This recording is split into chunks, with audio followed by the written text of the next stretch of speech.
Welcome to SFL's pregame live with Mike St. Green. I'm Cameron Irvine. This is the SFL on For the Fans, and we are ready to kick off a Week 4 Sunday slate of epic proportions. Mike, it's Valentine's Day. Love is in the air. You got the pink jersey behind you, and what do you love about Week 4? What do you love about Week 4, Mike? Hey, Week 4 has been off to a great start so far. Some great games on the slate yesterday. But, hey, I'm looking forward to these 6 that we have today more than anything. We're starting off with Jacksonville and Lone Star.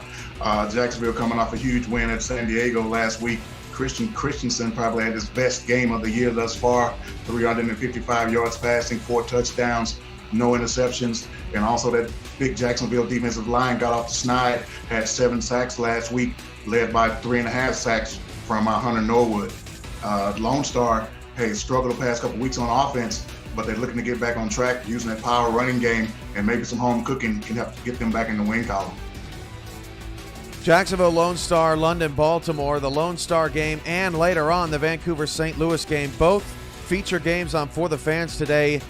Freezing temperatures here down in the south, and we're going to see plenty of snow as well today. That London-Baltimore game over in the Atlantic Division, that's huge. A battle of 2-1 teams, and we'll have bonus coverage of that throughout the day.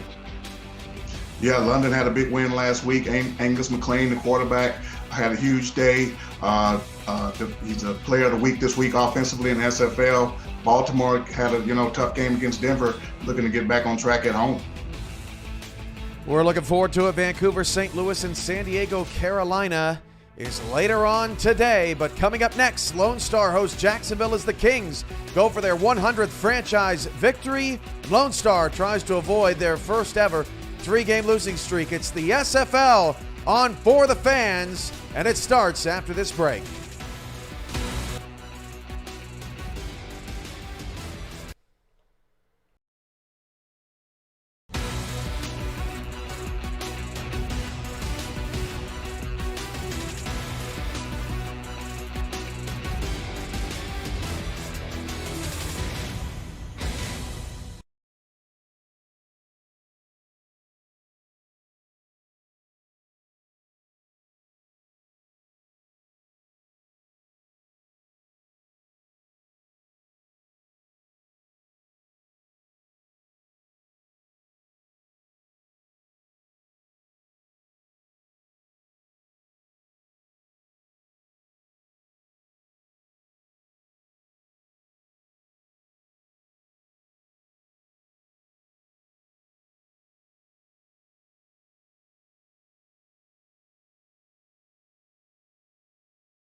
Eleven Sports and For the Fans welcomes you to the following presentation of the Simulation Football League.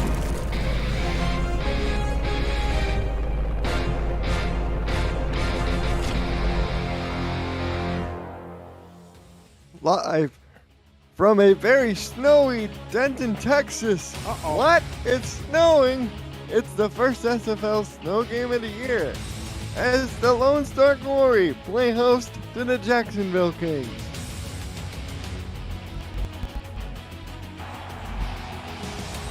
Good afternoon, everyone, from a snowy Medal of Honor field in Denton, Texas.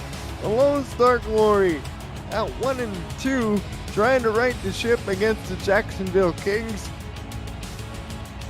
Let's see what happens today. I'm your play-by-play commentator, Colin Northrup.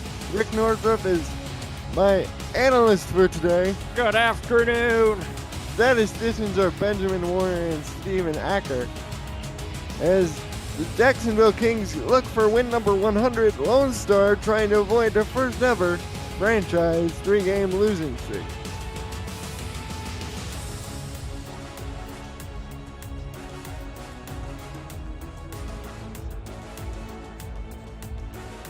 As we see the captains for the coin toss is Greg Soto and Christian Christensen out for Jacksonville.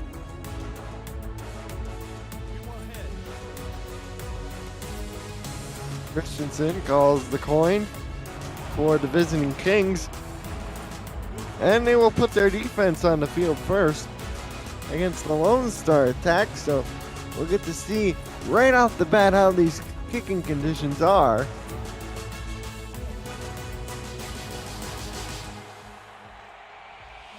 As Anthony Cece gets it all set.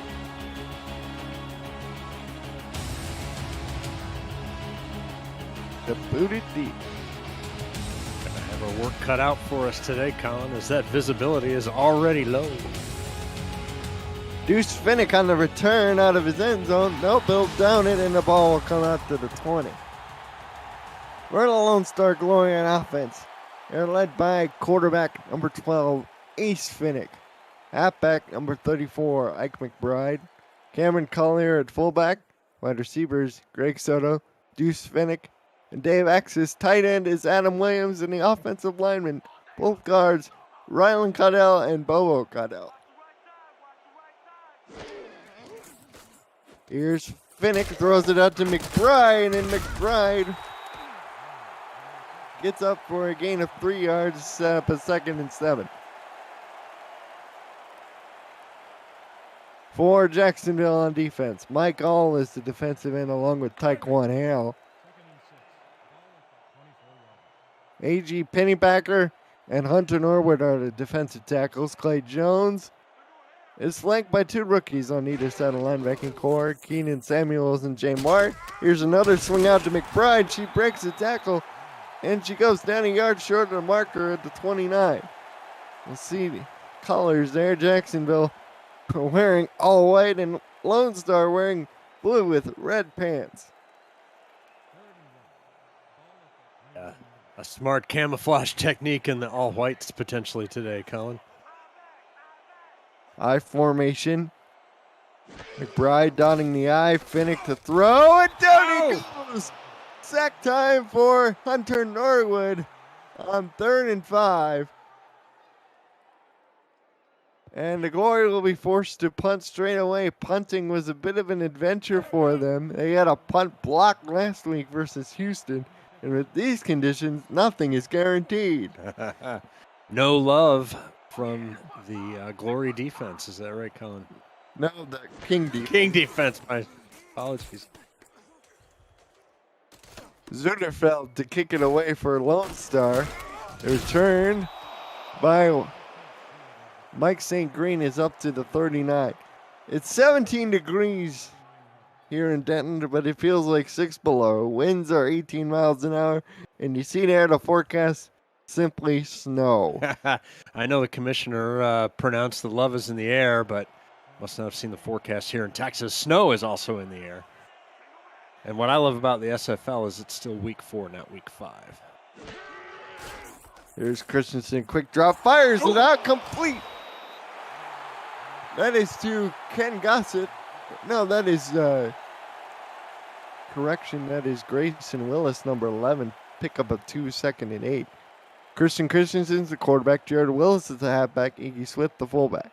Receivers are Willis, Mike St. Green, Ken Gossett, and the tight end is Jack Wall. We'll get to the Lone Star defense after this play, which is a 2nd and 8 from their own 41. Christensen. back to throw. Over the middle. Oh, knocked away by the inside linebacker, Freddie Trammell. And let's introduce you to the rest of his team. Gloriously unaware as he drops the surefire interception and proceeds to gig around the field with the incomplete pass sign. Colin, sorry about that. Just cracked me up for a second. 3rd down and 8. Christensen in the gun. Again, 3 to the top, 1 to the bottom. He's back to throw. Fires complete over the middle on a slant cut to the 47. 1st down to number 15. St. Green. Mike St. Green, his first catch. And for the Lone Star Glory up front, Jukin Rukin and Yogi Barr are the defensive ends. Al Lewis and Hugo Reynosa are the defensive tackles. Freddie Trammell already introduced himself. Brian Craven is the other outside linebacker and the defensive backs. We'll get to them after this play, which is a handoff to Jared Willis. He picks up 5. The defensive backs are Mickey McGuire, Bo Martin Jr., who came over from London. Free safety 7, Linksey, number 20, picked in the 2nd round of the rookie draft. Doug Day is the strong safety, and his backup is Lincoln Kingseed, number 47. Here's the give to Willis again. He charges up the middle for a pickup of 3. Nifty little combination of plays there, Colin, on the last 4 plays. 2 throws over the middle, and then off of play fakes, and then 2 runs up the middle. And they've got themselves a nice little drive emerging here. 2nd season in Denton for the Glory. Before that, they were the Seattle Tyrants, and before that, they were the Dallas Lobos, along with a couple other nicknames when they were located in Dallas. Christensen outcut. That is complete to Ken Gossett, out of bounds for the 1st down at the 32. Nice little short completion and a surefire 1st down there. Well done.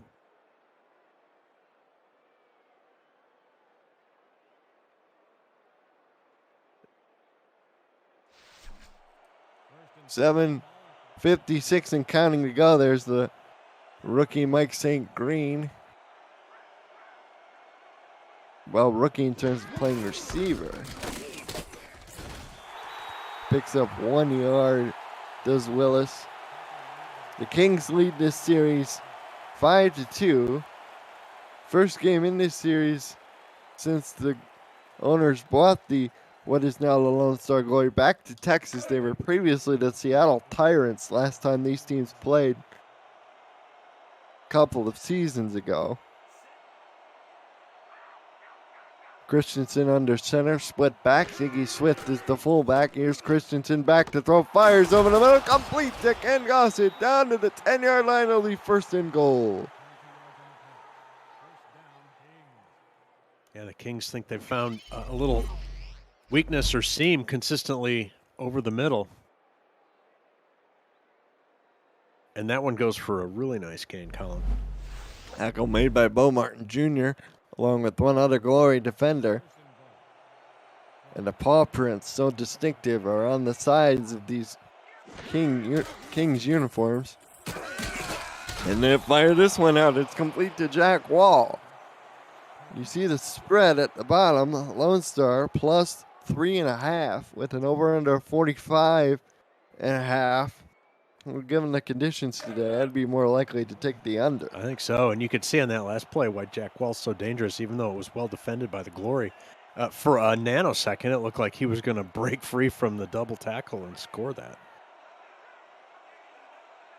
Offset back, Christensen. Outcut again. Oh, that was nearly snagged out of the air.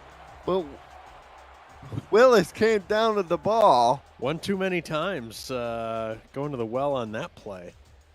That brings up 3rd and goal. From the 2-yard line, Jacksonville converting at a clip of 67%. That's best in the SFL. On 3rd down. Christensen over the middle, looking for Jack. Oh, that's dropped. Incomplete. Ooh. What a gaggle of football players around that ball from both sides. Doink. Incomplete. Lincoln Kingseed was the one who initially tipped it.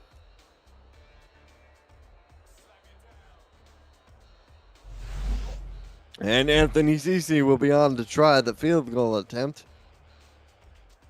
This is almost extra point-like. But like I said, with these conditions, nothing is really guaranteed. We'll have to keep our eye on the holder and the backup quarterback.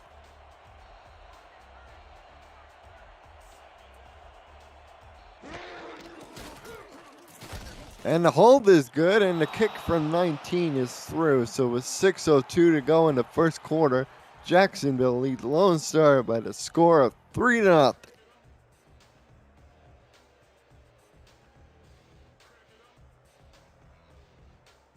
And the Glory will take that as they allowed a pretty good drive there by the Kings.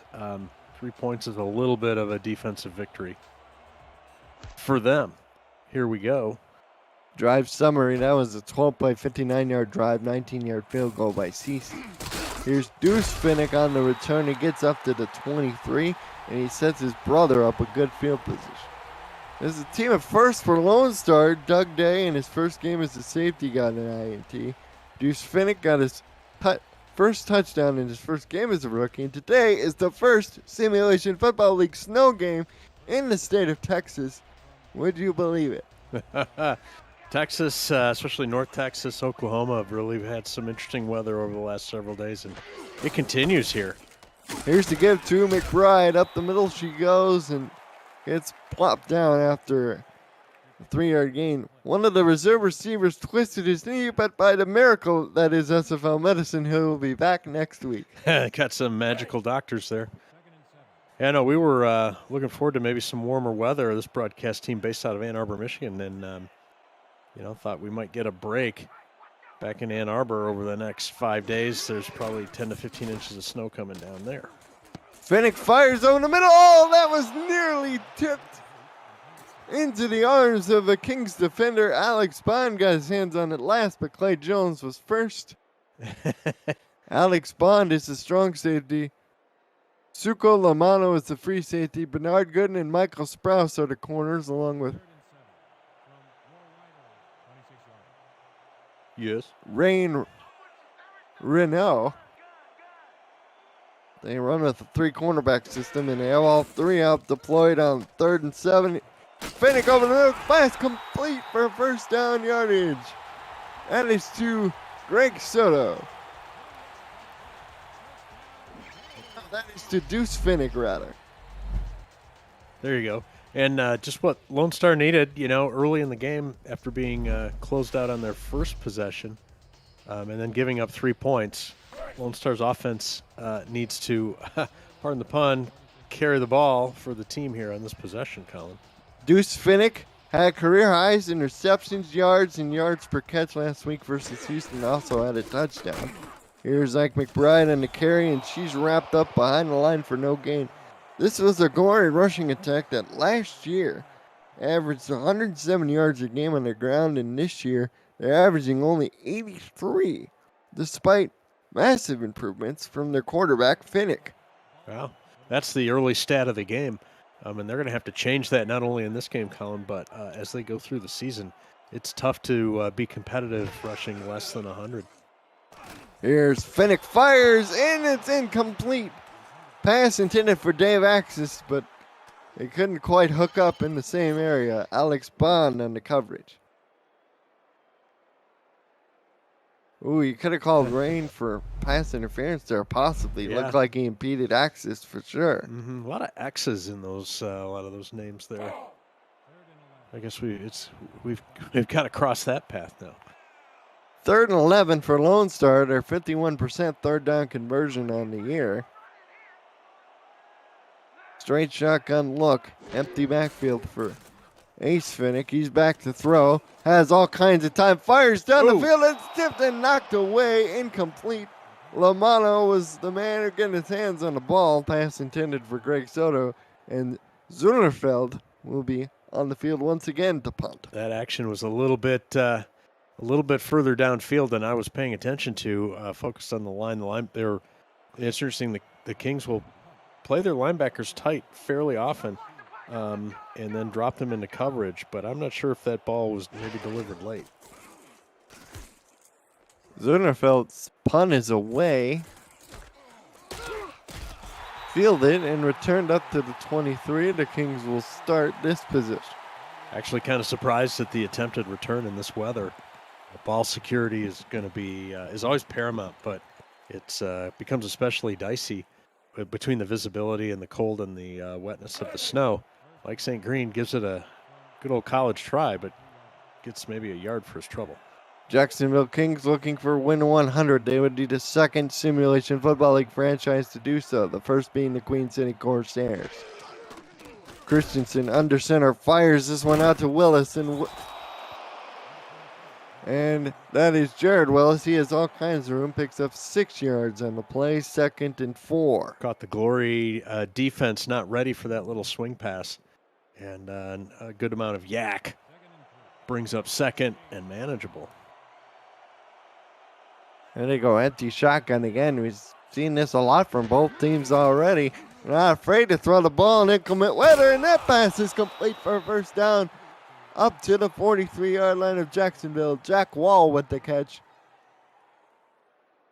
Jack Wall off to a good start in the game, and he's always dangerous. You know, there's a practicality point to the shotgun, Colin.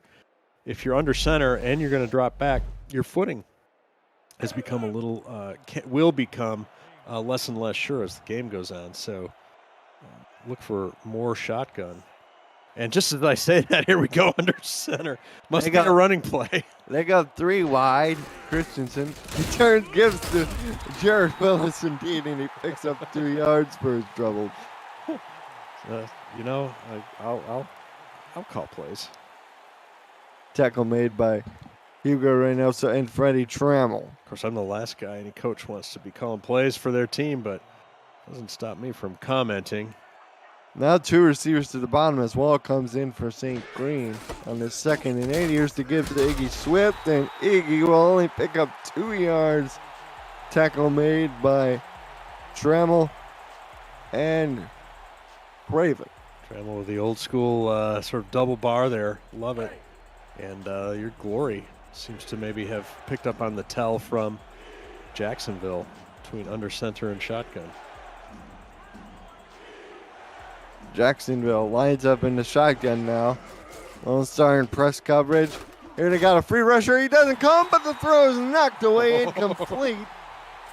Bo Martin Jr. knocked that away. Okay, join me in laughing as that free rusher you identified, Colin, came right around the end and just stood there. Didn't pursue the quarterback, allowing the ball to be thrown, but no harm, no foul as it falls incomplete. The Glory are very stingy on 3rd down percent allowed. They only allow their opponents 40% coming into the game. And that trend continues here as they force Jacksonville to punt for the first time.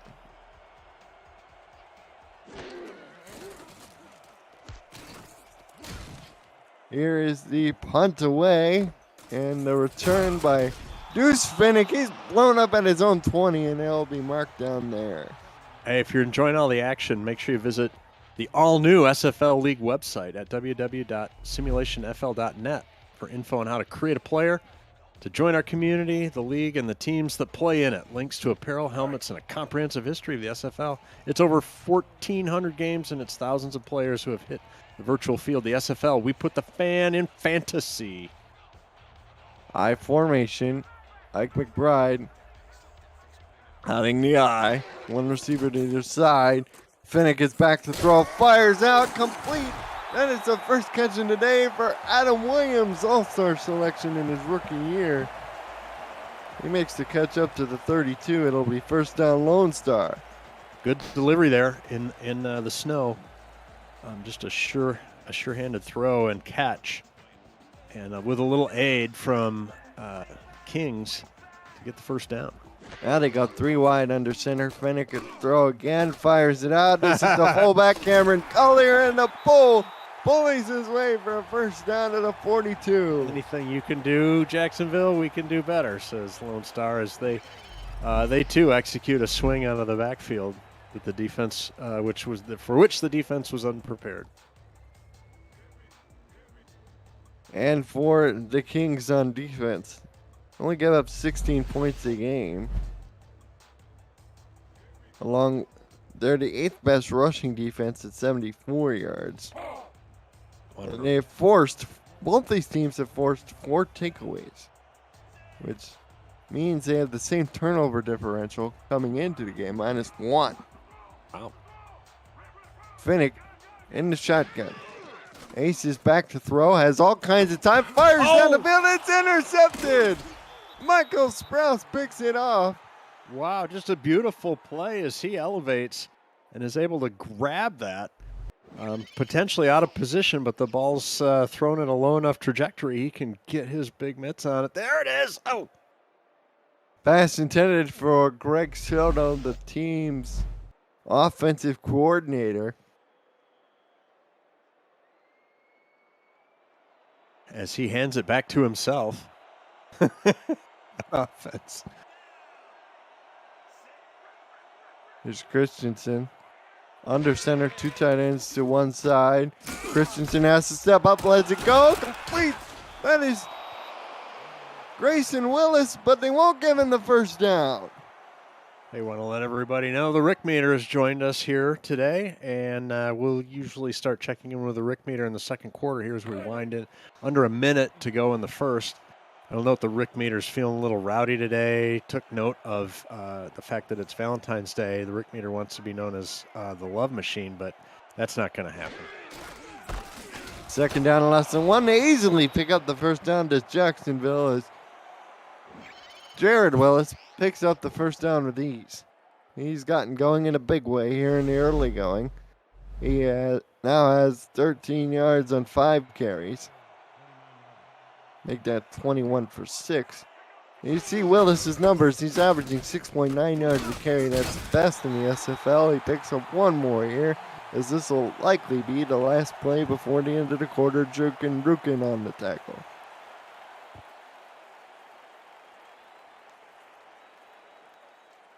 You're watching the Simulation Football League on FTF. Jacksonville in front of Lone Star, 3-0.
Welcome back to Denton, Texas in Medal of Honor Field. I'm Colin Northrup. He's Rick Northrup. Cameron Irvine is the producer. We have Benjamin Warner and Stephen Hacker as our statisticians for today. 2nd down and 9 for Jacksonville. Christensen fires. Oh, Keeping in the air is Brian Craven. It's an emerging game of copycats. As we traded nifty swing passes out of the backfield, and now we've traded interceptions. And this one is real nifty. It's a linebacker going up to get that one. It almost slipped through his hands. And the veteran linebacker sets his team up with brilliant field position at their 47-yard line.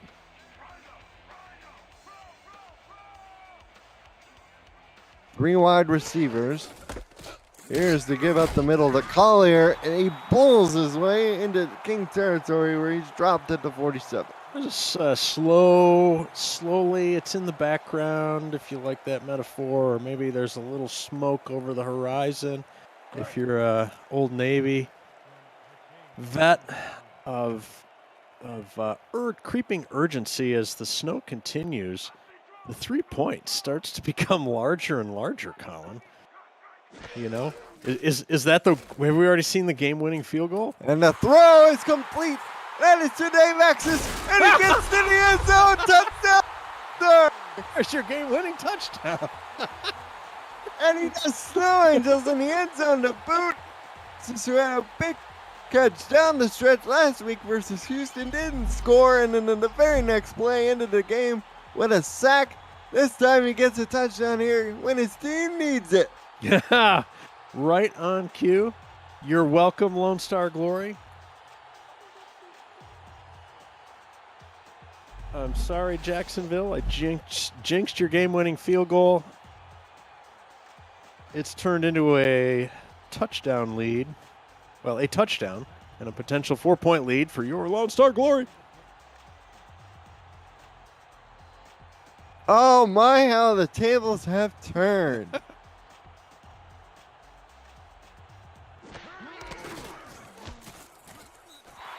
The point by Hugh Purvis is up and good. So with 10:17 to go in the first half, it's 7-3 like lightning as Lone Star takes advantage of the Jacksonville interception and turns it into an explosive 7 points. Well, the Glory didn't have a whole lot to talk about on offense, and they crank out that play and take the lead. The Rick meter has taken notice, and now it's going to go lean Lone Star at this point. The kick only goes up to the 15, and Mike St. Green returns it up to the 33-yard line. Hey, how great was Mike St. Green in the pregame and covering games with Cam from the studio and half times and game breaks and all that good stuff. And shout out to Mike St. Green for the breast cancer awareness Andre Ware pink jersey in the background. That was sweet. Yeah, that's a cool thing indeed. Just wish the real Andre Ware showed up to Detroit. As the throw goes over the middle, knocked away, it'll be 2nd down and 10. Detroit Lions seem to have drafted peaked in college Andre Ware, unfortunately. Don't get me started on that. Ball is marked into King 33-yard line. There's Ken Gossett, leading wide receiver for Jacksonville in terms of career numbers. 2nd and 10. Turn, give to Jared Willis. And he picks up 3 yards. He's averaging about 3.3, about half his average. It sets up a 3rd and 7 for Jacksonville.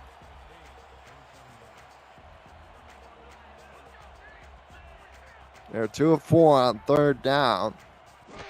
Looking to convert another one here. Christensen slant over the middle, dropped. It's dropped by the receiver out there, number 19, Wes Turner. Couldn't hang on to the ball in the snow, and McCoy will be forced to come out for the punt.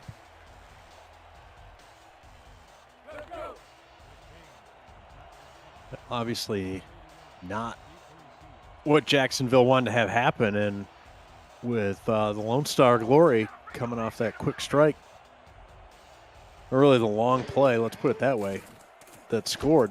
They do not want to give the ball back to the Glory right now. But they do. The return by Deuce Finnick goes up to the 27. And if you're H. Finnick, you got to feel pretty good. You just tossed a 47-yard touchdown pass on a two-play drive that took 57 yards to traverse. And as he lines up on the shotgun, McBride, sidecar left. He's back to throw, fires it out, and it is incomplete pass intended for Greg Soto, but he was out of bounds. It was just a bit outside.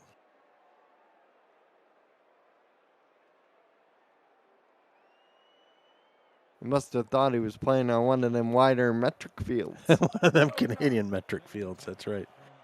There you see the early numbers for Ace. A quarterback rating of just over 76. He's 6 of 11 for 100 yards, winning 54% of his passes. And not a pass. Oh, no. Same place to the same guy, and it's the same result. Is that the same guy? No. Oh, no. They got 3rd and 10 for Lone Star. Ball's still on their own 27. They need to get to the 37 if they want to go anywhere. Yeah, it was a silly play anyway, but to run it a second time. Here's Finnick. Deep over the middle. Out by Soto. 3rd time is charm, and Greg Soto will go up for the touchdown for Lone Star. And the Rick Meter staff jumps for glory at the validation with that long run and catch by Soto, Colin. And the men they call the Cuban Missile streaks into the end zone. Jacksonville's having a Cuban Missile crisis. They go to him 3 times on the drive. They only complete 1 pass, and that 1 pass happens for a touchdown. We're throwing it to high. We only have 1 receiver on this series. We're throwing it to him every time. That's a 73-yard touchdown pass on a 3-play, 73-yard drive. 3 plays, 73 yards. Yikes. Extra point by Purvis is up and good. And with 9:17 to go, it's 14-3 Lone Star in front as my analyst to my immediate right can't contain his fits of laughter over what he just saw. I also want to give a shout out to 89 Will Todd responding to my just a bit outside on that second swing pass that was out of bounds. He chatted at the time, ball 2.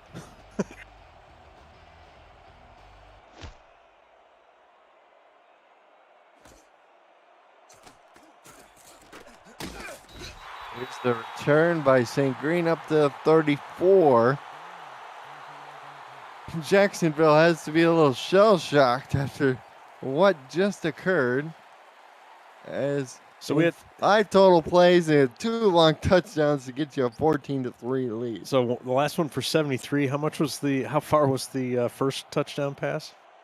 Count 50 something. Lost track. That was 47. 47. Wow.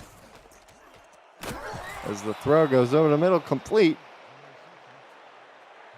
For a 9-yard pickup, the Mike St. Green tackle made by Brian Craven is 6th tackle of the day. Sets up a 2nd and 1.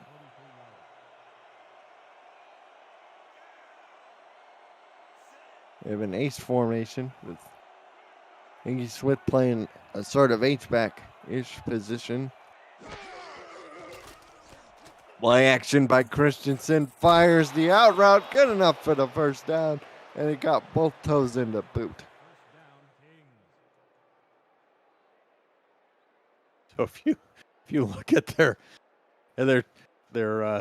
scoring plays, 120, 2 passes, 120 yards, 14 points. And for Gossett, he's first on the team in receptions with 31. First on the team with yards with 256, but he doesn't lead the team in touchdown receptions. There's 2 individuals tied with 2. Jared, and they happen to be both Willis brothers. Jared and Grayson.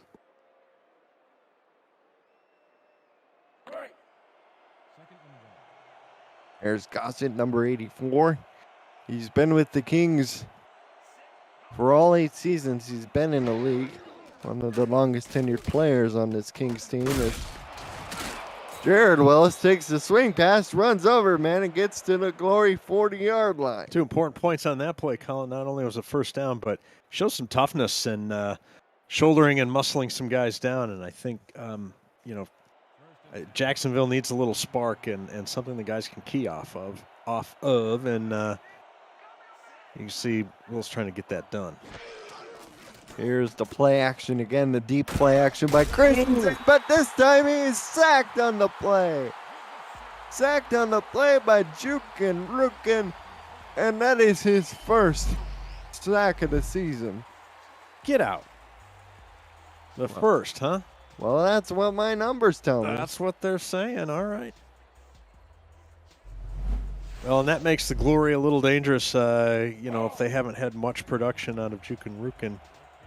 So far this season, if he gets on track, that's a definite measurable lift for their D. Here's Christensen in the shotgun. This pass is going. He goes. This time it's Al Lewis. He gets his 3rd sack of the year. Oh, Pat Riley as they go back to back on the sacks. Set up a 3rd and 23, and I don't know what kind of play you call in the huddle for this kind of situation. Well, you got your special 3rd and 23. Everything wrong. Medium drop. Fires up. I told you, play selection is everything. Oh my goodness! Look on at the how post open he cut is. against the corner, Martin Jr. and Kingseed has to come in and clean up the mess. Clean up the mess. There's the numbers for Gossett: 6 targets, 5 receptions for 64 yards.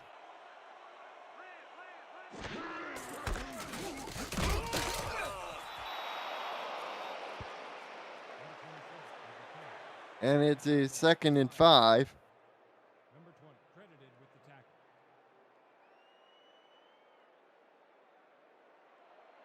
Second and 4. Ball at the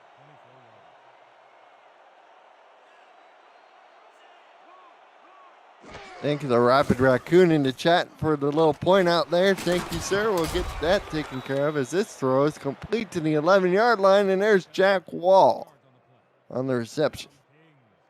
Colin screaming into the microphone is all part of the charm. Sorry about that. He's not only your play-by-play man, he's a fan. And that for Wall is his 3rd catch for 31 yards. Here's a look at Rukin, number 60. This guy is a marvel. He's 6'2", 320, but moves someone who's who's 15 pounds lighter than that. Willis runs it up to the 6 to set up 2nd and goal. Credited with the tackle.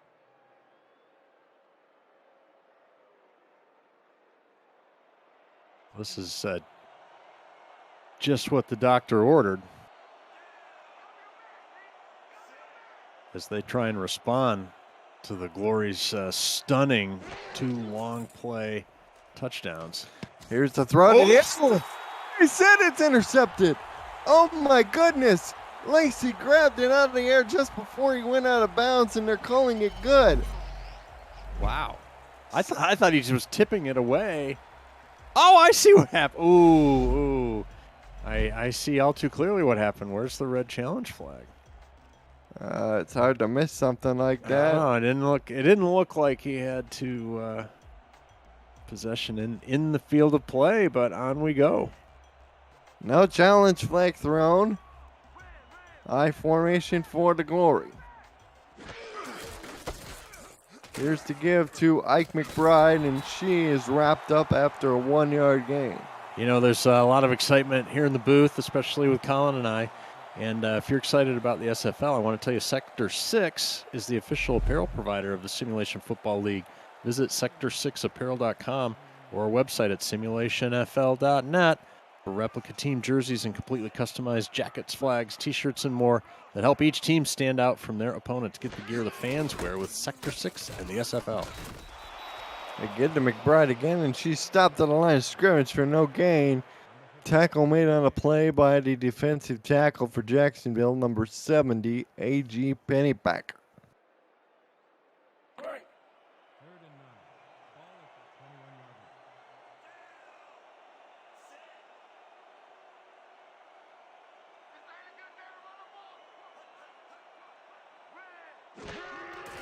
21-yard line. Here is Finnick, fires out, complete to Soto, and there goes Greg Soto again. Sacramento can't get him, and he's gonna have everybody for the touchdown. Glory.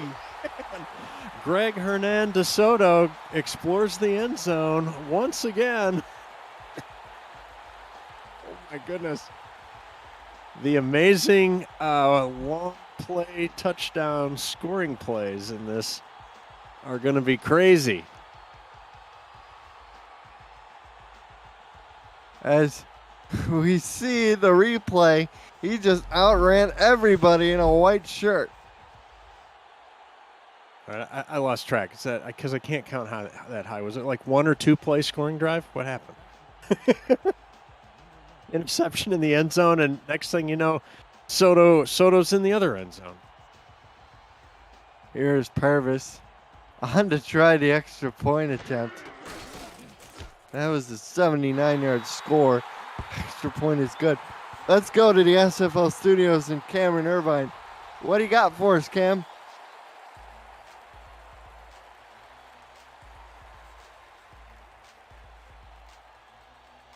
We're going to hold off on that as this game, the Glory has still broken it out here. Stunningly, after Jacksonville seemed to have scored the game-winning field goal to take a 3-0 lead. With 2 catches for 152 yards and 2 touchdowns for Greg Soto. That's Randy Moss against the Dallas Cowboys on Thanksgiving numbers. Indeed.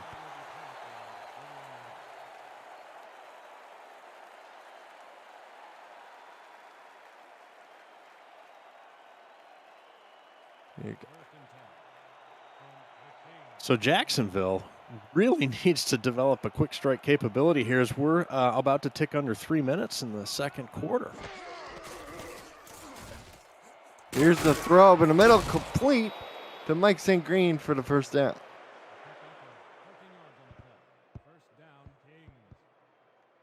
As you see the quarterback numbers, it's not really a contest.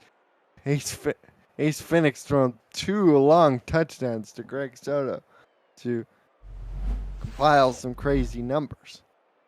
We'll get the stats on that drive here in a second. I'll let you know coming up on the SFL halftime report. Cameron Irvine and Mike St. Green will analyze the first half, provide updates on London, Baltimore, and we'll sit down with St. Louis rookie quarterback, Christian Brown, who has guided the Gladiators to their best start in franchise history. It's all coming up on the SFL halftime report.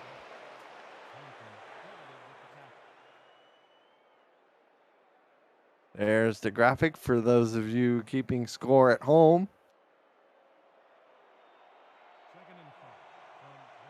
Whoa, and we brought Denver with us today down to Texas, and he's feeling a little rowdy too. We're going to have to send him back to the Rick meter.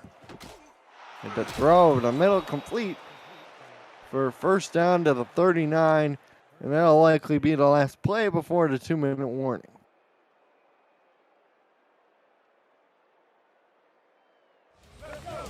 And we've reached the 2-minute warning here in Texas.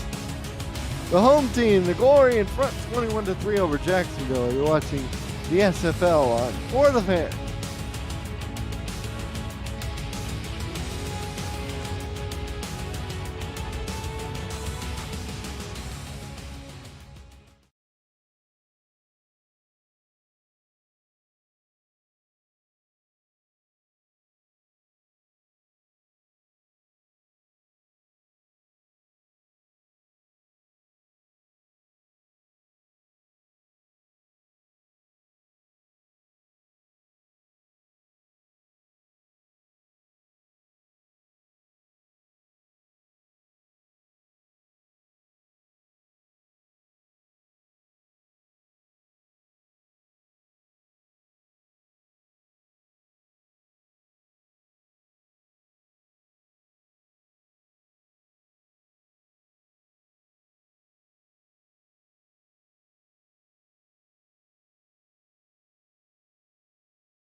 Welcome back to Denton, Texas. The Jacksonville Kings have been letting the Lone Star Glory throw it all over the yard. They're down 21-3, but their offense trying to do something about it. They're at the Glory 39-yard line. The throw over the middle is incomplete. Grayson Willis, the intended receiver, but Lincoln Kingseed with the deflection away. 2nd and 10. As we were talking before the break, Jacksonville really needs to generate some points here while they have possession, while it's still in the first half, Colin. But 2nd and 10 isn't the easiest thing in the world. And they give on a running play to Willis, and he only picks up 1 yard. I think he might have given 2. Looks like just 1. I mean, you can go with the hard play fake off of this, but everybody on the Lone Star side of the ball should know it's going to be a pass play. Although it is probably 4-down territory if you're Jacksonville, so maybe it's 2 plays to make 9. Christensen, quick drop, and down he goes. Down he goes for the sack a 3rd time. Let's see who that was. That was Al Lewis, his 2nd sack of the day. Kings fans, I feel you on that one. A short drop and the ball didn't come right out, and you know there's impending disaster when that happens.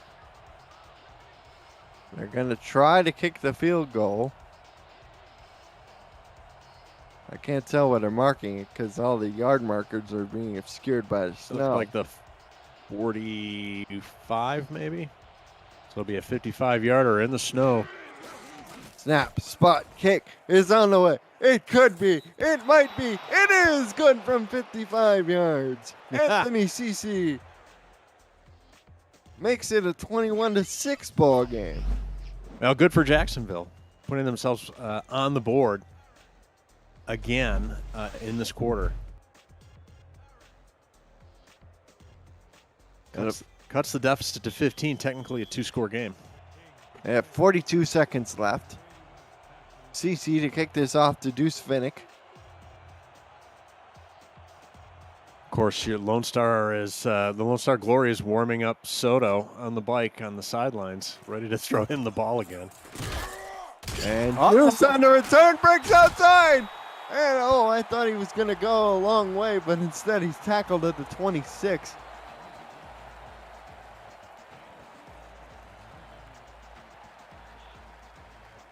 The Glory will take over.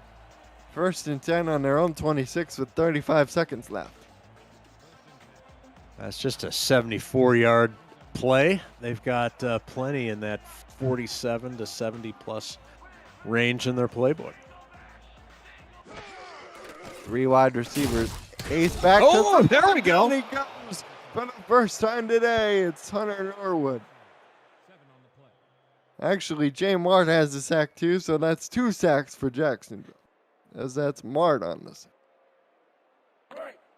And that's a timely play for Jacksonville here in the waning seconds of the 2nd quarter, Colin. They'll probably get one more play off before we reach the halftime.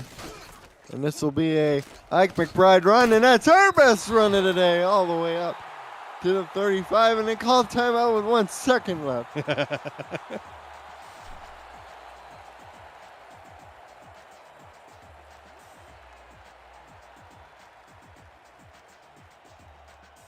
Third one from their own 35. See what they do here. It's obviously too far for Hail Mary. I'm not sure what was being discussed there on the sideline. Looked like maybe a small disagreement. I don't know, perhaps. It was going to be don't call the running play, coach. That was it. And they call the running play again, pick up the first down, but time has expired as we reach the halftime. So it's 21-6 at the half. You're watching the Simulation Football League on FTF. Glory out in front over Jacksonville.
Welcome to the SFL Halftime Report along with Mike St. Green. I am Cameron Irvine.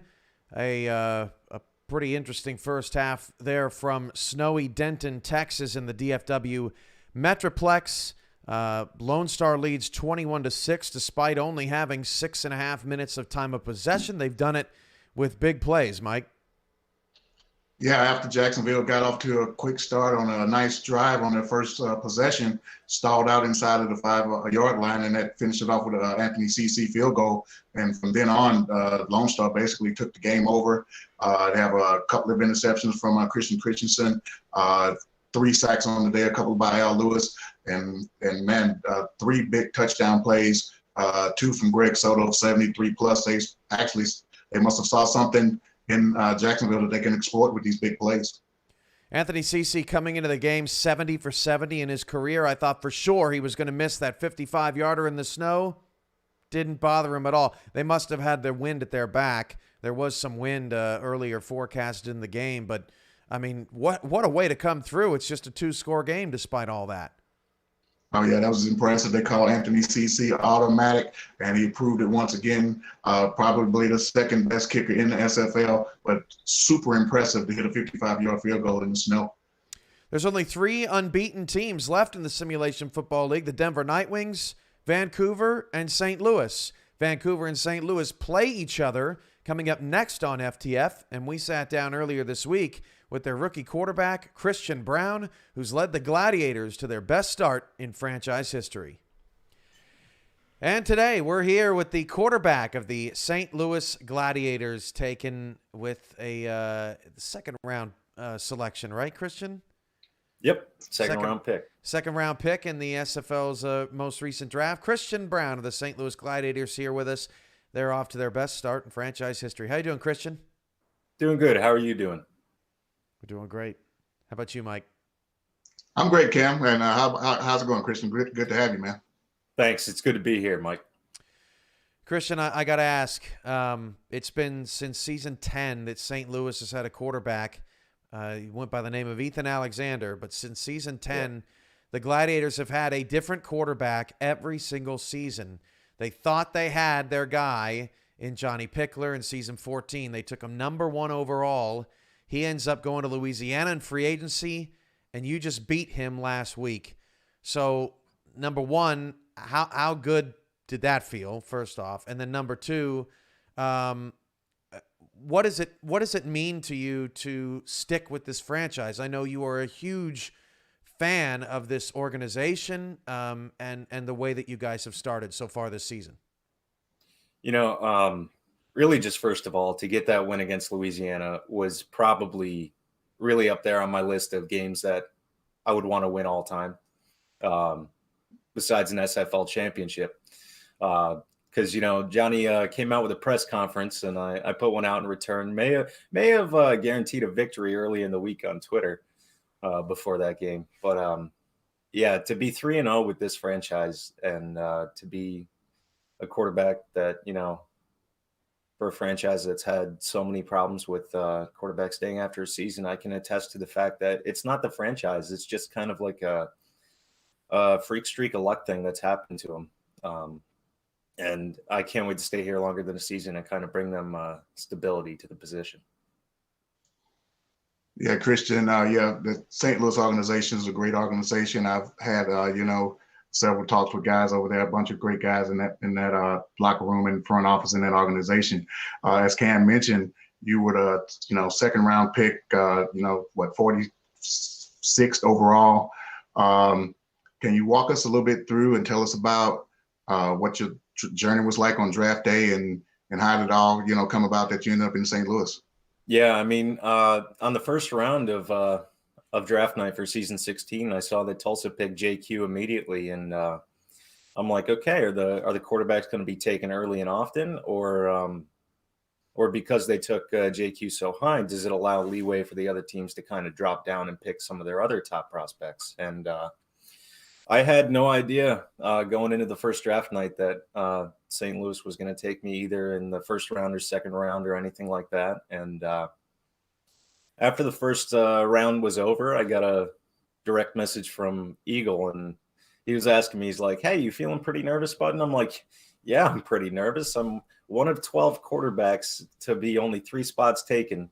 And everyone was, from the class of season 16 quarterbacks was so talented, from OJ Bruin, PJ Slaughter, Tommy Utah. Just to be able to be selected in that second round was really, really a dream come true. And, I couldn't think of anything more that I wanted. Yeah, man, that's great stuff. Hey, now moving on to this current season as it's rolling right now. As Cam mentioned, St. Louis 3-0 for the first time in in team history. What's it like in the St. Louis locker room right now? What's the feeling amongst the guys over there? Great defensive performances over the past couple of weeks. Colin Douglas had a great performance last week. Drew really had a multi-interception game a week prior. What's the feeling like in St. Louis right now, with this great start? The feeling is kind of like a party within the locker room, but we also kind of remind ourselves, we have to act like we've been here before, even though we haven't, to kind of stay grounded and moving forward with the weeks to come. But, everyone in the locker room is super ecstatic at the way we've come off the gate so far. And like you said, Drew really 3 picks in the last game. Colin Douglas has been a monster in the secondary, and our defense has really really stepped it up these 3 weeks, and really made it easy for the offense. Christian, you may be a rookie, but you've lived a quarterback life here just in a very short time. You complete a Hail Mary in the minors to win a game. I don't think anybody can say that. Then you have 2 fourth-quarter comebacks in the first 2 weeks. Your defense helped you out in week 3 to seal off that victory. But you've done all this in such a short period of time. It's not you playing out there on the field, but you're kind of clutch. So what does that feel like, sitting from home and being like, "Nah, it's cool. I got this. Don't worry about it." Yeah, surprising enough, I'm a Packers fan and a huge fan of Aaron Rodgers. So every time something like that happens, I'm like, okay, it's time for me to go out there and do my fourth quarter Aaron Rodgers magic. But, sometimes, you just got to put your trust in the play calling and the coaching and the team. And, I have all the faith in the world in our organization. And, throwing that Hail Mary in the minors was just the icing on top of the cake for that minor season. Well, from couch to field, you certainly made it in a big way, and big game against Vancouver here Sunday afternoon. It's huge. 2 undefeated teams. We can't wait to show it on For the Fans. But Christian, best of luck to you in the game and throughout the season. And I'm sure that St. Louis locker room is looking forward to seeing your re-signing coming across the wire in next off season as well, and best of luck to you. Yeah, appreciate it. Thank you very much, Cam. Thanks. That was Christian Brown of St. Louis. We'll see St. Louis and Vancouver coming up next. Quickly, Mike, before we head out to the second half, in Denton, Baltimore is up 17-3 on London, and they've just been dinking and dunking them all day with T. Roy Gaines. Your thoughts over on that game on the SFL's Twitch channel? Yeah, Baltimore looking like they're getting back into championship form after stumbling last week in Denver. Whitmore has hit Lloyd Graham Jr. on a touchdown pass, and Ivory Irving, 2 of his favorite targets, to put 2 touchdowns on the board. And yet T-Roy Gaines has been dominating his game on the ground, 83 yards thus far, and Baltimore's inside the red zone again. The winner of that game will be first place in the Atlantic Division. We'll return to Denton after this. 21-6, Lone Star leads Jacksonville at the half. This has been the SFL Halftime Report.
Welcome back to Denton, Texas. Lone Star Glory in front. 21-6. I'm Colin Northrup. He's Rick Northrup. Good afternoon. Get out your snowsuit. We have Benjamin Warner and Stephen Hacker on stats. You see the weather. It's 6. It feels like 6 below, even though it's 17. Wind is out of the north at 18 miles an hour. And the white stuff is in Texas. In the air. And so are touchdowns by Soto is in the air, Colin. Story of the first half, despite a limited time of possession. Lone Star Glory. 2 grabs, 152 yards, and 2 touchdowns for Greg Soto. Christian Christensen back to throw, trying to pass his team into it. And that's knocked away by Freddie Trammell, his second deflection. That's right. We're going to need to see, really, Jacksonville has been able to sustain a couple of drives, but their field goal scoring machine has been offset by the Lone Star Glory's touchdown scoring machine. That's really the story of the first half. 2nd and 10 from the 21. Christensen under center, swings this out to Jared Willis, and Willis gets out of bounds to set up a 3rd and 5. And both teams have run that little swing pass out of the backfield with some success this afternoon. 4th reception today for Willis for 21 yards. Jared, that is. His brother Grayson has 4 grabs for 27 yards. 3rd and 5 for Jacksonville. Christensen fired down the field and almost threw an interception to Bo Martin Jr. Pass intended for Ken Gossett. Wow, that was very close. Jacksonville will start this first possession of the second half with a 3 and out. Turning it over to Ace Finnick, who in the first half, despite completing only 8 of 14 passes, threw for 252 yards, 3 touchdowns, and a pick. 18 yards per attempt.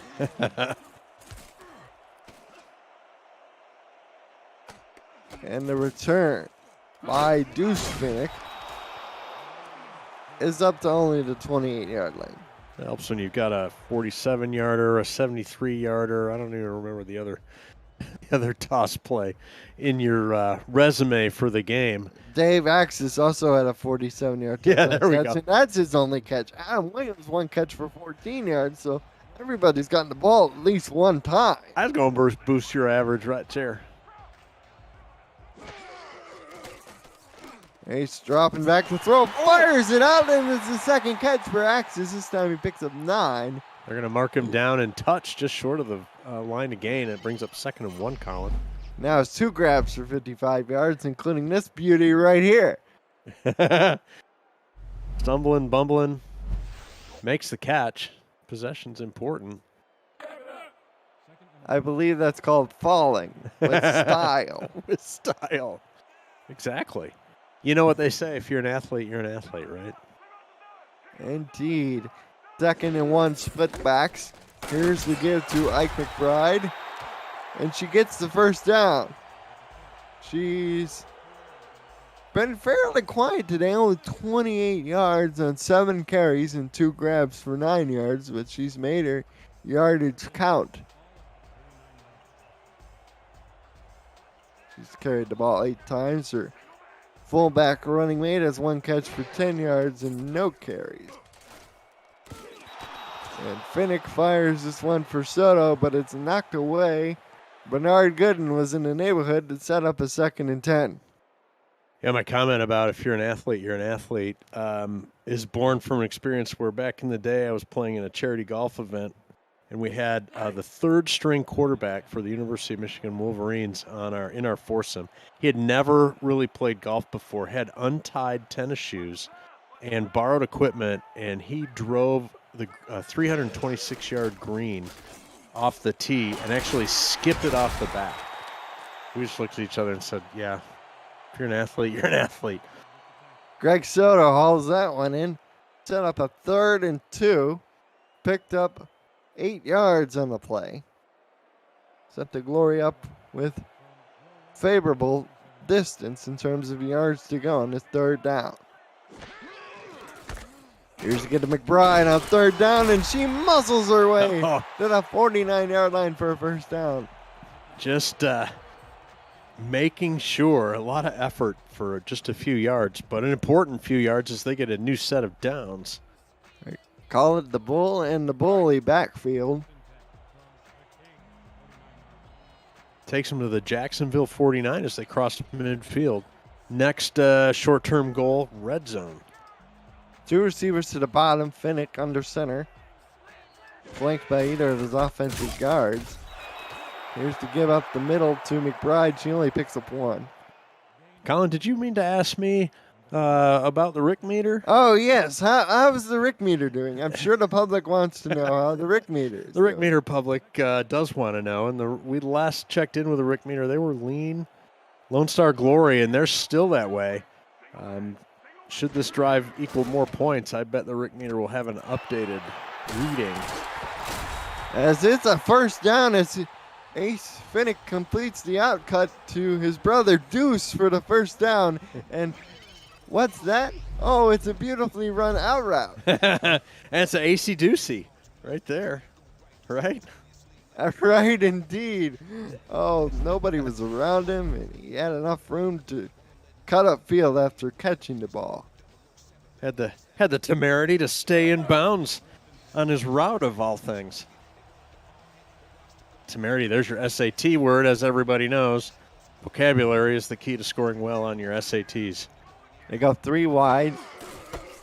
Here's to get out the middle to McBride. She is running room down to the 27. It'll be 2nd and 2.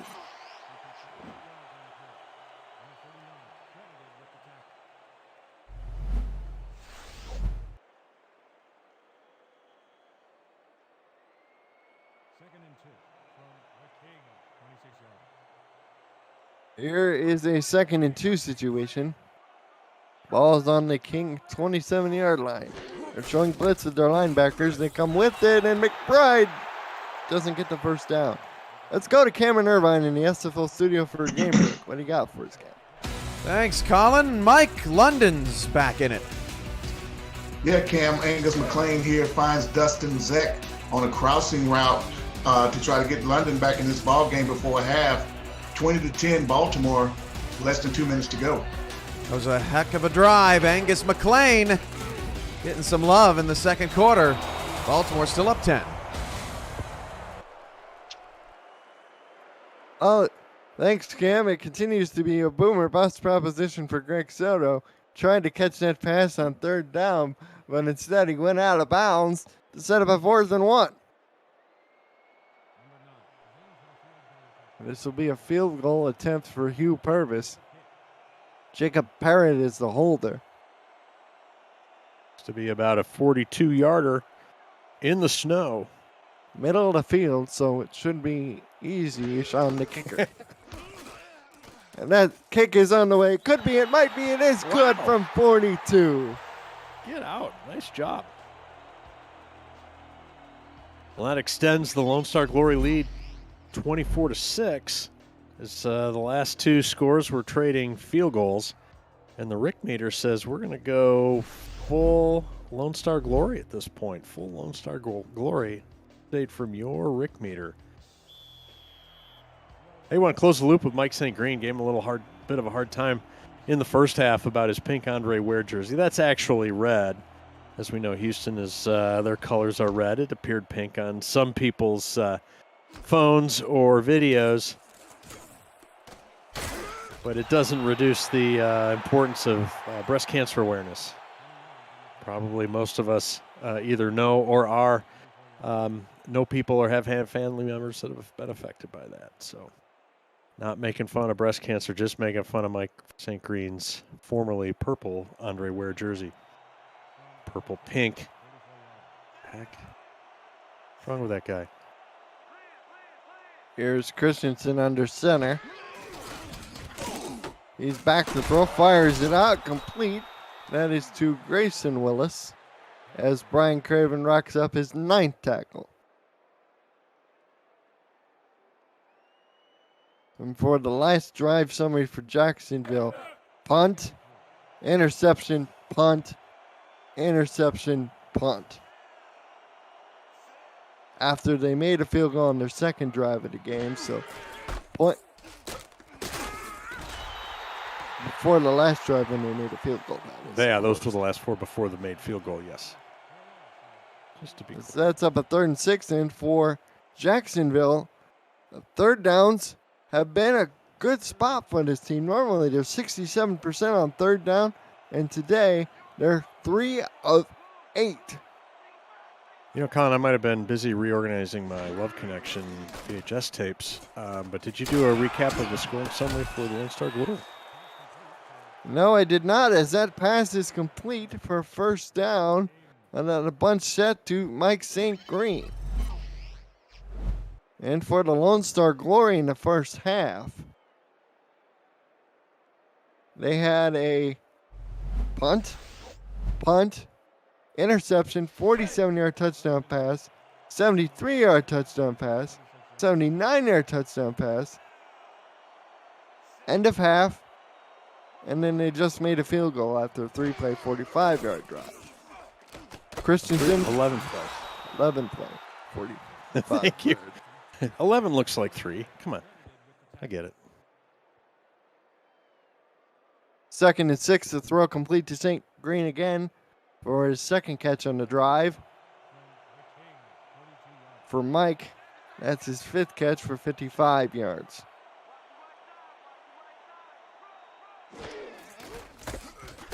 Here's a get to Jared Willis, and he will not find any running room. He'll only get 1 yard. For his troubles, Brian Craven, along with Doug Day, moving from linebacker to free safety in the offseason, wrap them up. You know, there's a lot of good ideas in the chat, and Colin's going to tell you how to get in the chat here in a second. But one that was just in there was it wouldn't hurt Jacksonville to play with a little tempo, and this analyst has to agree.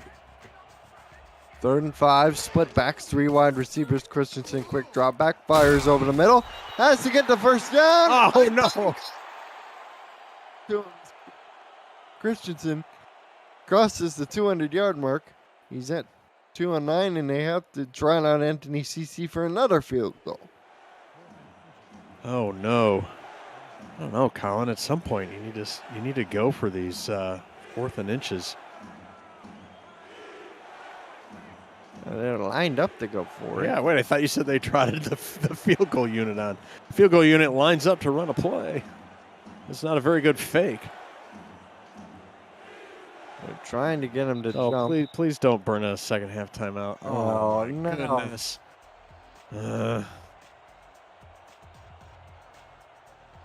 The risk reward, or it's an equal value there. The odds of getting them to jump, it can happen, and we've seen it happen, but the probability is very low, and that timeout is much more valuable here in the second half. Agreed. Especially when you just run a sneak, probably. You just fall forward and get the first down. I mean, Christensen is 6'6", 235, so... That's sneak size, am I right? Yeah, he just had to fall forward.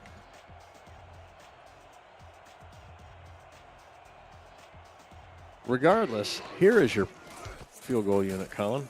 Anthony Cece. It could be, it might be, it is good from 53. So he's made a pair of field goals from 50 plus in the snow. And he continues his career perfect streak. This man has never missed a field goal. He's now 72 for 72. Get out. Stop making things up. Really? People depend on, an accurate true telling of the tale. That is information. That is accurate information. Okay. This man has never missed a field goal in the 3 years he's been kicking in the SFL. He's been kicking it. Just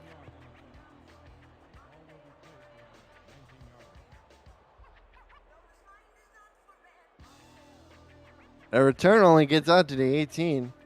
Deuce Finnick would have been wise to down the ball.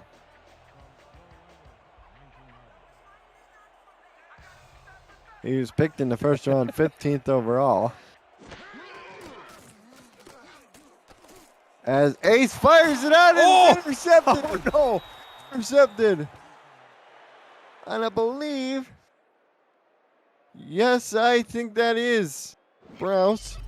Yes, Michael Sprouse for the second pick. What? I'm not sure Sprouse was really reading the route or the quarterback, but decides to sprint back into the action and finds himself with the ball. Nicely done. There's Jared Willis's numbers, 12 carries, 6.2 yards a carry. This guy's been held in check, 34 yards. Also has 4 receptions for 21. Play action, deep play action by Christensen. Has to step up, but he can't. He goes down for the sack. Oh, man. Hey, I think you should tell everybody how to get on the chat. We left that one, that open loop out there. Yogi Bar on the sack there. If you want to get in the chat and chat with members of the community, players, coaches, fans, owners, go to FTF Next on twitch.tv. That's twitch.tv/FTF Next to join in on the communal fun. As Jared Willis takes the swing pass and gets it out to the 37 to set up a 3rd and 8. Maybe I should have yelled 2.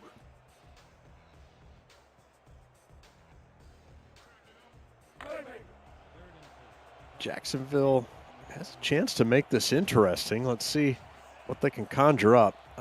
Still not that sense of urgency that some of the folks in the chat and yours truly think might be beneficial. Christensen, the middle, and knocked away by Brian Craven. Second deflection for big number 55.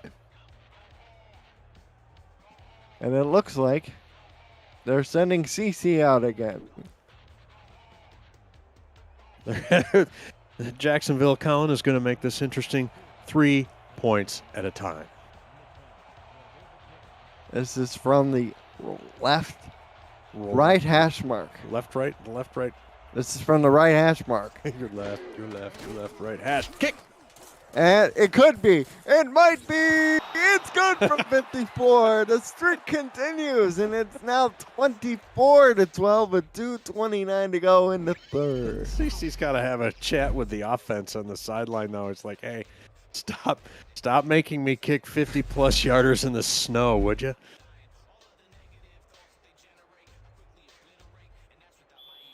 Well, it cuts the gap to 12.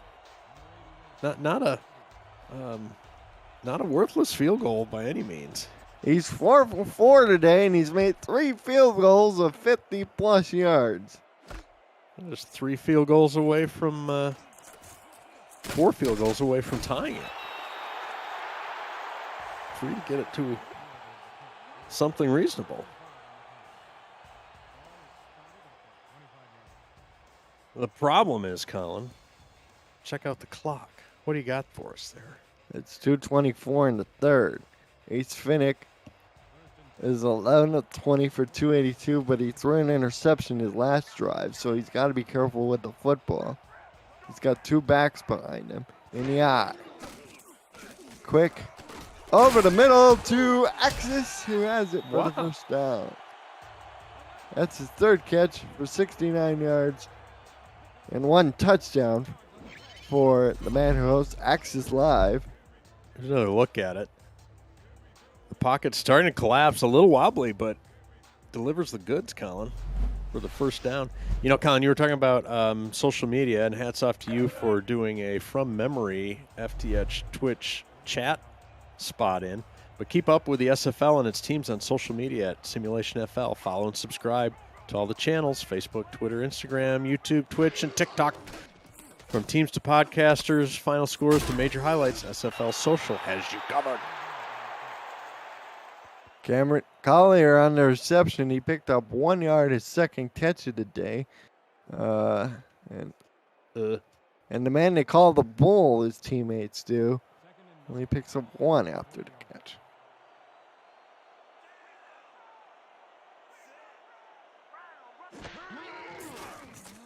Here is the throw to Collier. He picks up 1 more yard to set up a 3rd and 8. For the Glory, they've been efficient. They converted half their 3rd downs.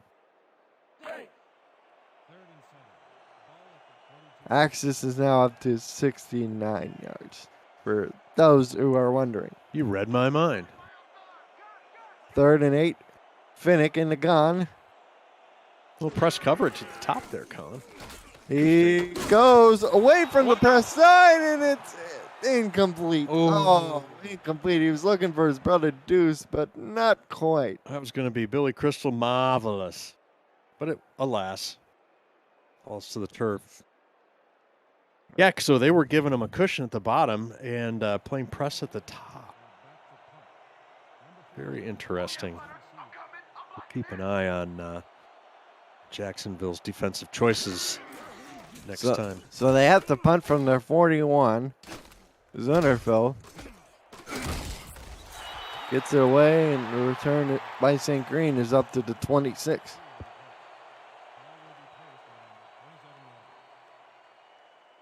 All right, 41 seconds left in the third quarter. Jacksonville has been scratching their way back into the game, or attempting to, finds themselves down by only 12 at this point with the ball. Well, they need a touchdown of some sort, and all they've been doing is kicking field goals. I like kicking. I want to do some kicking. Medium dropback by Christensen has to dump this off to Willis, and that won't be helpful for the Kings' cause as Martin Jr. and Craven combine on the tackle.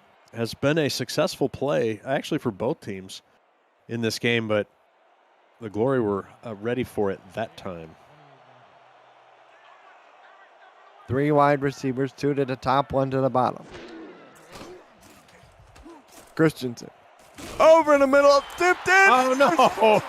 Accepted. This is Bo Martin Jr., who returns it up to the Jacksonville 29 line. Well, disappointing for Jacksonville, and that interception. Looking for Gossen, and Gossen just flat out, I think, dropped the ball, and Martin happened to be there. Exactly. The Glory's been playing soft cover, soft cushion, and the slants and the crossing routes should and are generally open, but Jacksonville's not been taking advantage of that maybe as much as they should be, and they pay the price there with a turnover. And Lone Star's on the plus side of the field immediately in field goal range. That's the first career interception for Martin Jr. as this play. Clay Jones just simply swats it out of the air with his big paw, number 58. And it's a hard guy to miss. He's 6'3". Who is that? Hard to It's miss. Jones. Yes. 6'3", 265 for a linebacker. Thank you. Now press all the way around for Jacksonville. This will be for sure the last play of the third quarter. It's an Ace Finnick pass, and he'll throw this out to Axis, who gets tackled out of bounds at the 26. So we've reached the end of the third quarter. You're watching the Simulation Football League on FDF. Lone Star leads Jacksonville 24-12. We'll be back after this.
Welcome back to Denton, Texas in Medal of Honor Field. I'm Colin Northup.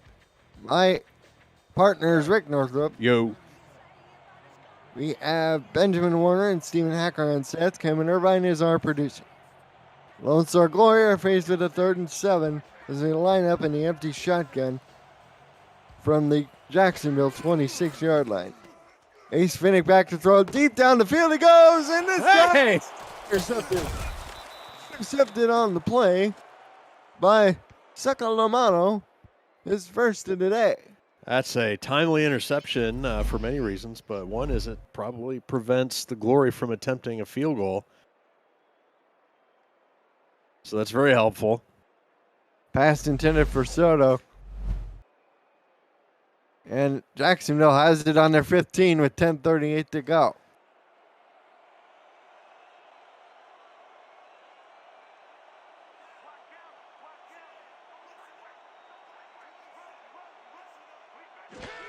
Here's Christensen. Quick drop back, fires to the sideline. It's good for a 4-yard pickup out of bounds at the 19. As Jacksonville tries to pick up about 65 or 70 yards so they can get their field goal machine cranked up again on this drive, Colin. But they would really like a touchdown. Of course. But so far, they've been incapable of scoring touchdowns. Yeah, it's funny. Here's Christensen, fires it out to Jared Willis, who makes a spinning catch behind his back, knocked out of bounds at the 26 tackle made by Lincoln Kingseed.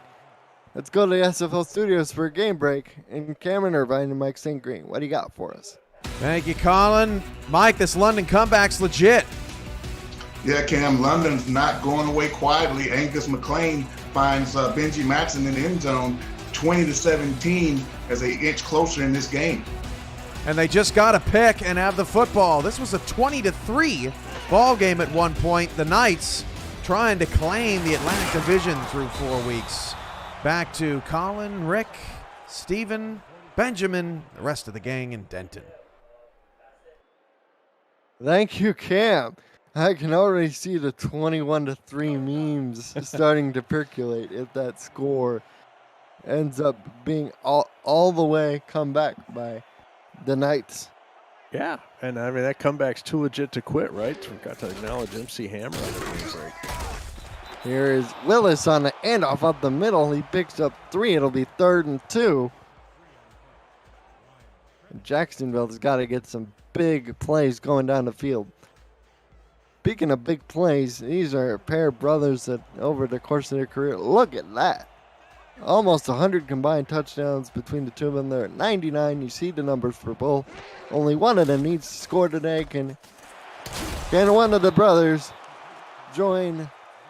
Can this set of brothers join the other 100 touchdown combined club members, the Hans brothers, Donnie and James? Yeah, given enough time, they might get there. They've got a good shot. Ken Gossett for 7 grabs for 74 yards. On 9 targets. Gives them a first down. Jacksonville trying to break out of their pattern and take it to the end zone here on this drive, Colin. Here is the handoff up the middle to Willis. He gets over the 50 to the 49, so they're in glory territory. And for Grayson Willis, 5 grabs, 33 yards. And for Jared Willis, 40 yards and 14 carries and 8 grabs for 37 yards. Here is Christensen down the field. He goes, It's dropped. It is dropped by the receiver out there. He nearly tipped it to himself, Colin. And then he nearly tipped it to the other team. Right. As Lone Star, they're up 24-12. They never lost 3 games in a row over their long history. And trust me, it's a long one. You're going to want to pull out a map. First, they were in Dallas under a bunch of names. Then they moved to Seattle. And then they moved back to Texas to their current location we're in Denton. In the DFW Metroplex. It's that slant over the middle. Good for a first down to Grayson Willis. The Lone Star 41-yard line tackle made by Day. We were down in Dallas back in the day, Colin, and we were happy to have, the hot weather hadn't really come in yet. It was only about 101 while we were there. Here's the give up the middle to Willis. He gets 2 yards, and Yogi Barr on the tackle.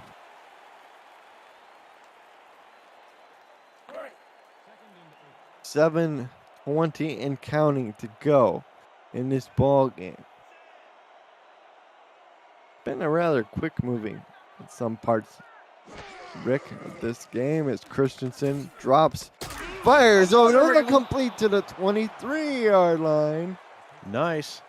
Hey, Ken Gossett. I want to take a quick second to tell you Week 5 begins next Saturday on the 11 Sports Network and the FTF Twitch channel with a battle of top teams in the Pacific Division when Vancouver meets, coming off their loss to St. Louis, meets Los Angeles and California. Atlanta visits Jacksonville, plus live look-ins on St. Louis, D.C., and Las Vegas, Arizona. Coverage starts at 4:30 p.m.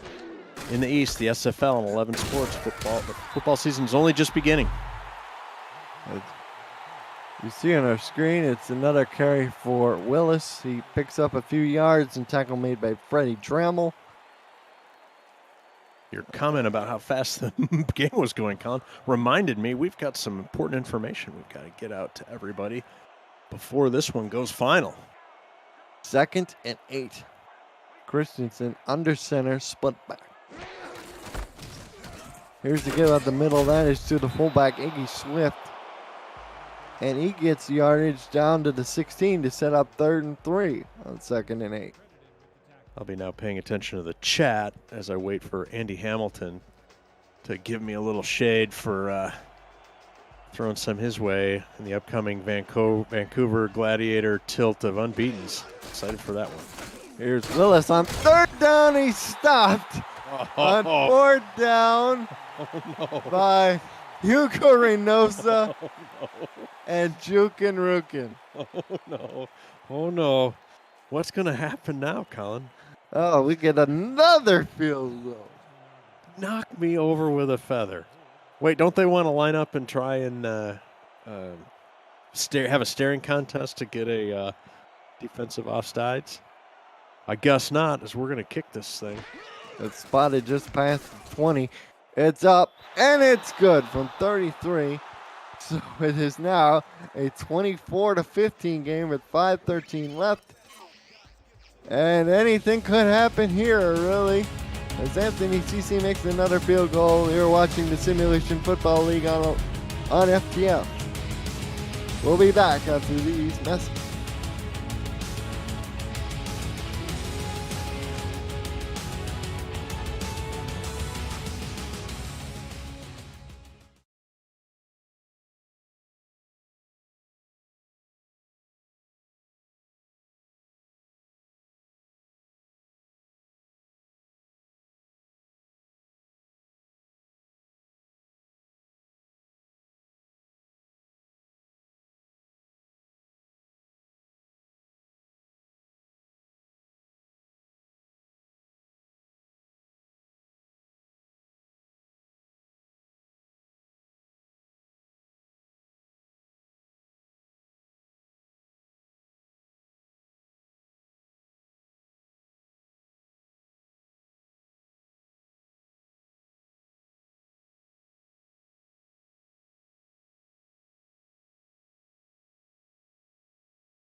Welcome back to Denton, Texas, as the Jacksonville Kings hit another field goal, and Anthony Cece fell down trying to kick it off, so he didn't get all of it into this one, and Lincoln Kingseed returns up to the 37.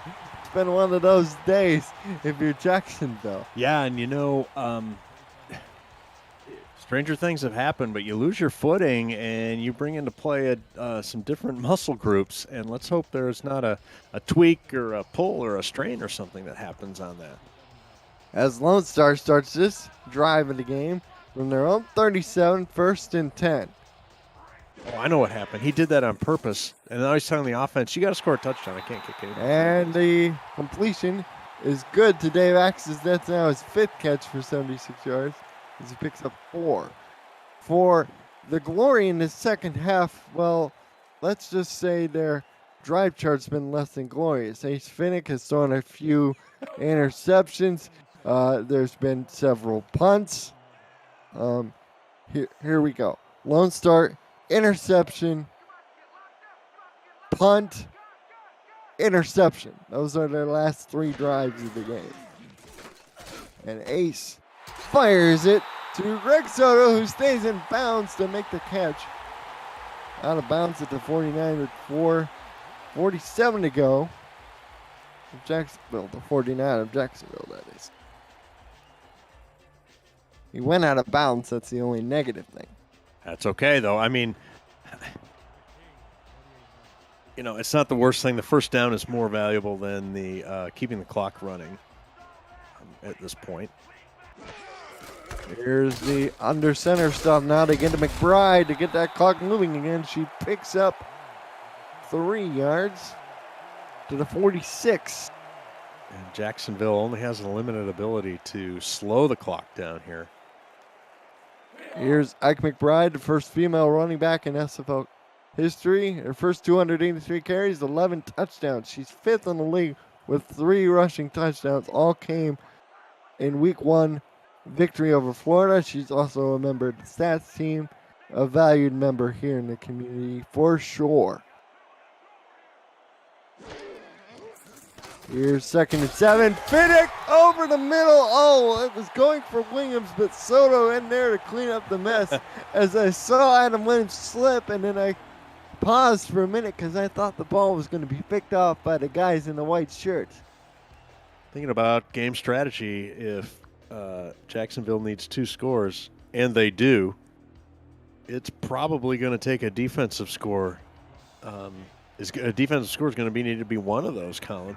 They've shown an ability to gain the interceptions. They might have to take one to the house here. We got a penalty on the play as McBride goes straight up the middle and picks up yardage close to the 30. We'll have to check what the flag is. We haven't had one all day.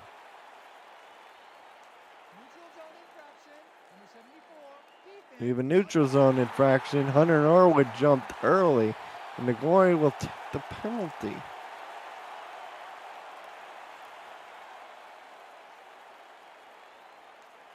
Well, as this drive grinds on, this is the part where friends and family of the Jacksonville Kings might want to look away, as the slow death may be coming, as the clock gets chewed up and some additional points are put on the board.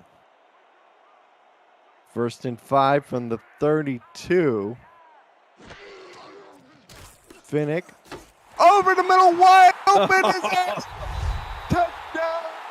Star. And the broadcaster conjuring continues, Colin.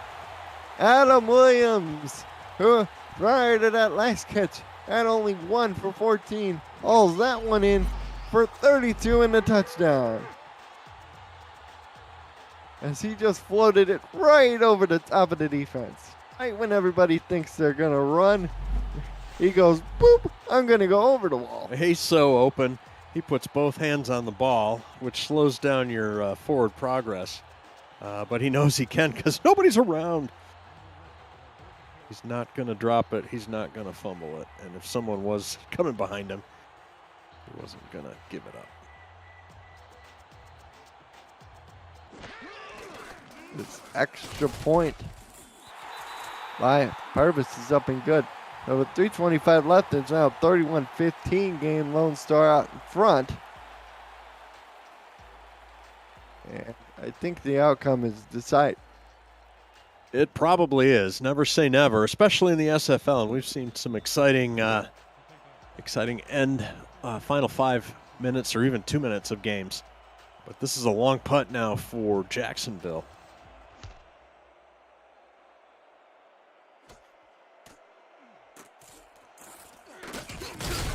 The return by Mike St. Green goes up to the 34.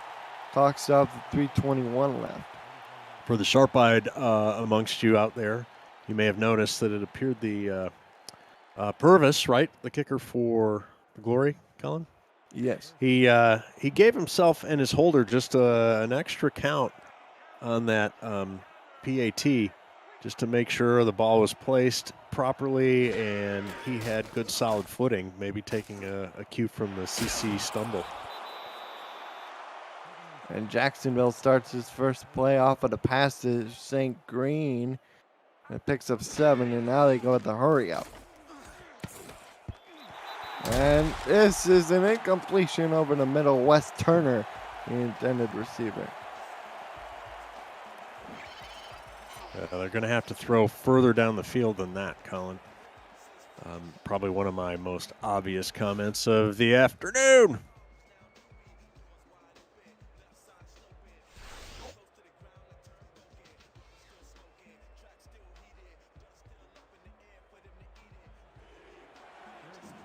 We have a 3rd down and 3 from the Jacksonville 41 with 3:05 left.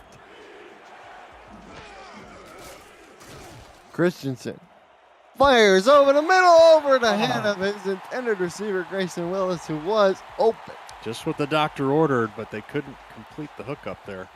For the Lone Star Glory, their stats weren't translating in the start, but now they've come up in a big way. They've ranked top 7 in 11 of the 18 major offensive statistical categories. But the record was 1-2 coming in, and now we have a 4th down and 3 with 3:01 left. Here's Christensen over the middle, and the pass is intercepted. It is Oh, no.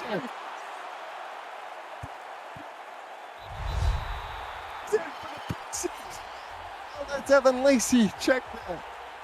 Young man picks it off a second time and runs it back, and that should just about do it.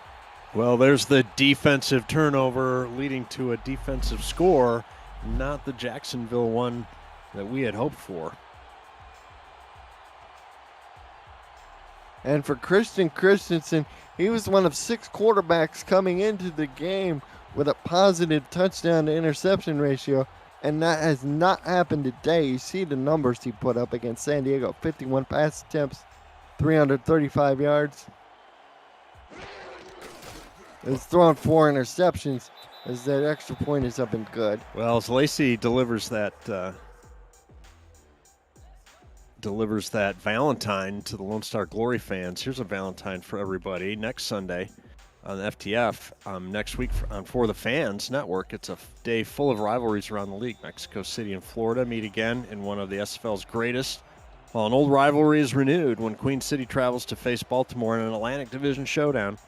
Bonus coverage includes Lone Star visiting London, and the newest rivalry out west, Portland and San Diego. Coverage starts at 6 p.m. in the East. The SFL on For the Fans. Football season is only just beginning.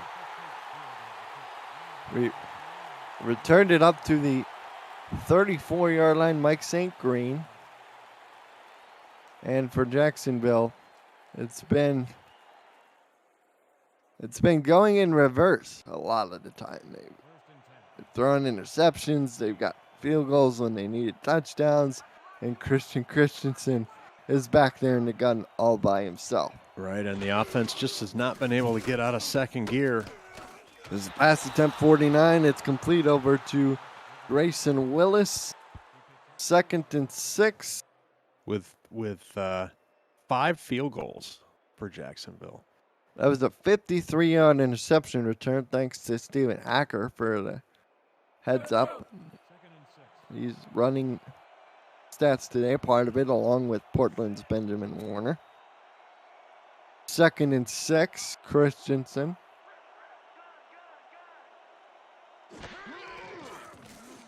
Back to throw, fires, caught by Gossett, and that's to the 49, clock running. They go hurry up again. Here's the pass. Over the middle. Caught again. Oh! Well done. It's a highlight film. Ball catch. to the 36 of Lone Star now. Christensen. Over the middle. Slant. Caught again. Down to the 19. The hurry-up fans in the chat will notice the success with which Jacksonville is generating with their hurry-up now.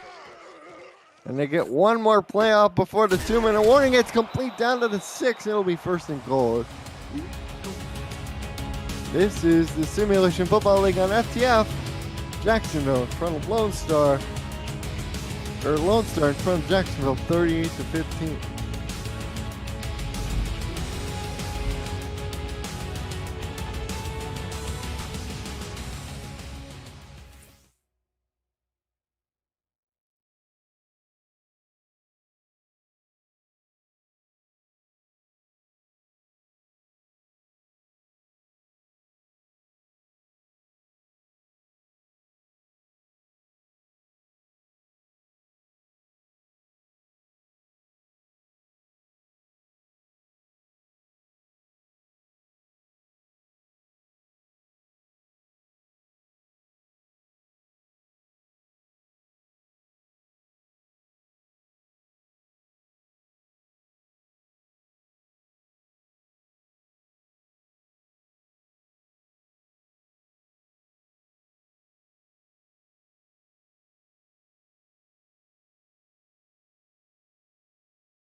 Welcome back to Denton, Texas. The hometown Glory are in front 38-15 over Jacksonville, but the Kings have drove down to the Lone Star 6-yard line to set up a first and goal. Driven. Here's Christensen. Scramble, throws! Oh! Down. Incomplete. Wes Turner, the intended receiver. Your humble correspondents were excited for a moment to potentially have the first touchdown call for Jacksonville. As it appears, the second teamers are in for Lone Star. Although I do see Juke and Rukin out there.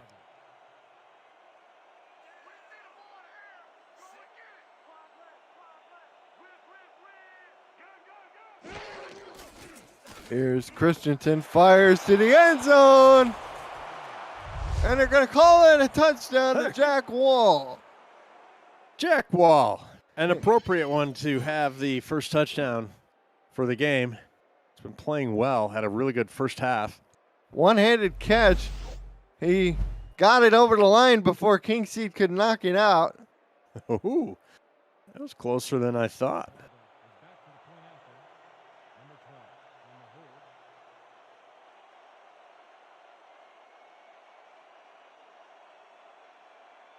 Let's see how Cece does here with his footing.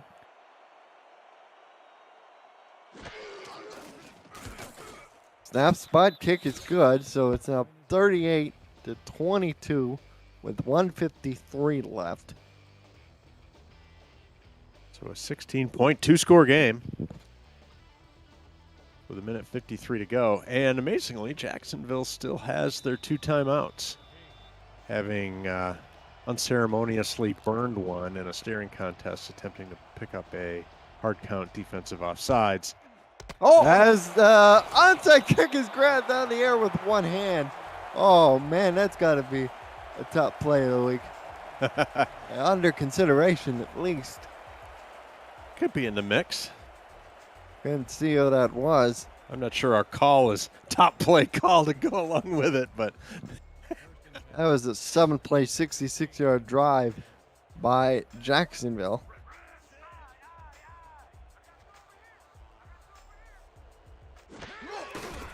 And Ace Finnick give off to Ike McBride, and McBride picks up 3 yards. And nope, correction. The backups are in for the Lone Star. That was Desmond Doss was in carrying the ball. Double D picks up 3. Collier's still in. Only one more timeout for Jacksonville to play with. Here's the give to Doss again. He picks up 1, and Jacksonville calls their last timeout with 1 minute 44 seconds. Coming up next, we'll send you to Baltimore, Maryland, as they're playing the London Knights close right now. That's a tie game. We want to make sure we're able to squeeze that coverage in for you as this game wraps up.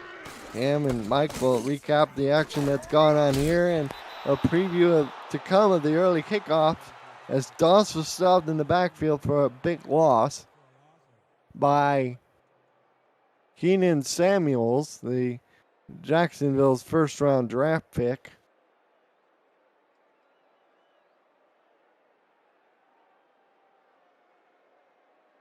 Play clock is in perfect synchronicity with the game clock.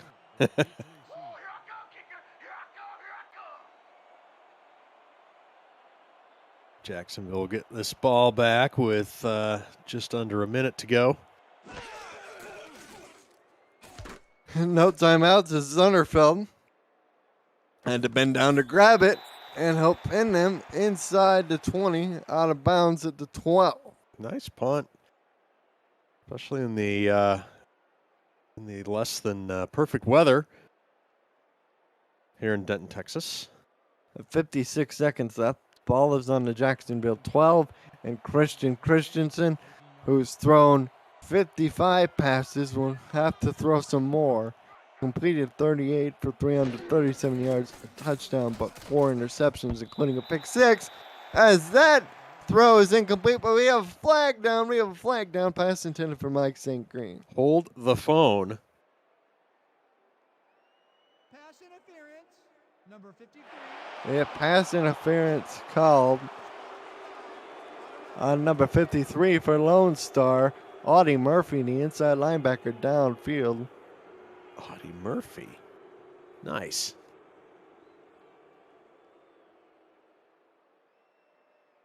I see Ashley Jackson in the chat. Glad to see you there, Ashley. Good afternoon, Ms. Jackson.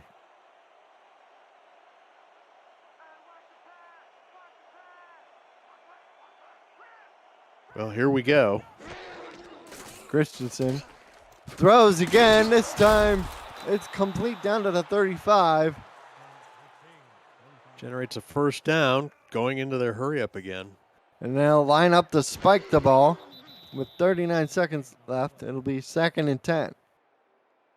Yeah, I mean, okay, spike the ball, but everybody knows you're just going to run deep posts or streaks, or you should be anyway. Don't know why they didn't have 2 plays called in the huddle last time. Just a little operational fine point for Jacksonville.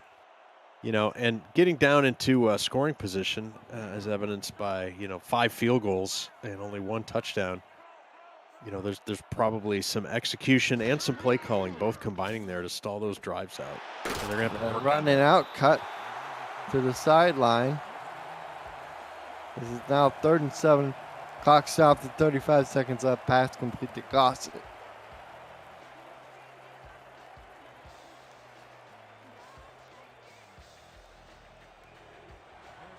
3rd and 7. Jacksonville is on their own 38. They're 6 of 15. That's 40%. They came into this game converting 67. Out route to the top of the field.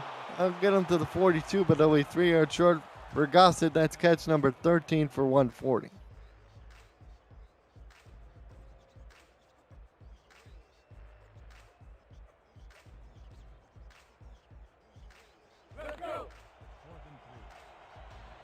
Fourth down and 3. And Christian Christensen is once again in the empty shotgun.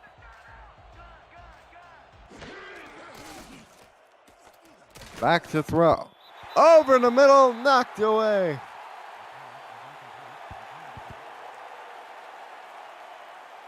And the Lone Star Glory will have the opportunity now to run out the clock, as Bo Martin Jr. knocked that away from the intended receiver, Wes Turner.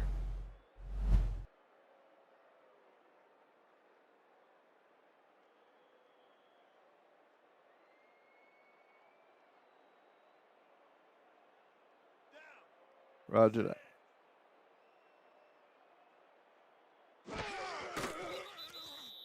Ace Finnick will down the ball, and he'll only have to do it one time.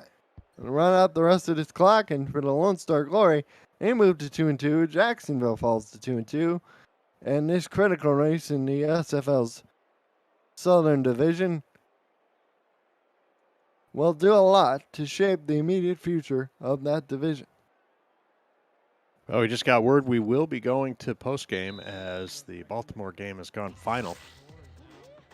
Glory win 38-22, so we hit the over after all. Let's take a look at the post-game statistical numbers. Rick, what do you see? Well, look at the a weak time of possession for Lone Star Glory, but they produced 38 points with that. Very nice. Very efficient. Brian Craven finished with 12 tackles. Lincoln Kingseed with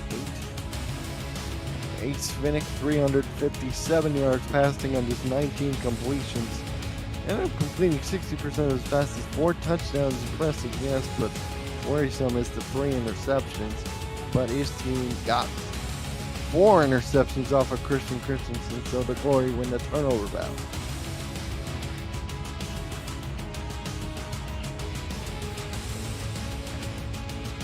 Greg Soto finishes with 169 yards on 4 grabs, 2 of them for touchdown. Adam Williams is a perfect 2 for 2 for 2 receptions on 2 targets for 46 yards and a touchdown. Dave Axe is 77 yards on 5 grabs and a touchdown. For Jacksonville, the leading receiver was Ken Gossett. He finished with 121 receiving yards and 16 targets. Bo Martin Jr. ended up grabbing an interception there. Evan Lacey had 2, including 1 for a pick 6. But Jacksonville was just as opportunistic. Michael Sprouse finished with 2. Lucas Sucro Lamano finished with 1.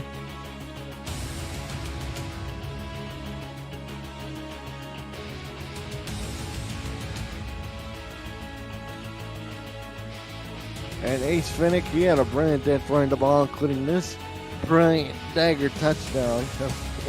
One of the many patented wide open sprinting in for the touchdown plays from Lone Star there. Evan Lacey, the rookie, played with Brian Craven in San Jose in the minor leagues. Got 2 interceptions, including his first career pick 6. Congratulations to that young man. But Jacksonville wasn't quite done. They weren't going to go away quietly. They had a nice 66-yard touchdown drive, and Jack Wall did indeed catch that pass in the end zone while it was over the line, even though Lincoln Kingseed broke it up. Player of the game is Greg Soto. 5 grabs, 179 yards, 2 touchdowns. Looking at yards per catch, almost 36 yards. Wow. Well, for all of us at the Simulation Football League, I'm Colin Northrup. He's Rick Northrup. Thanks to our statisticians, Benjamin Warner and Steven Acker. Cameron Irvine, our executive producer. Enjoy the evening game, folks. It's post game. It's coming up short.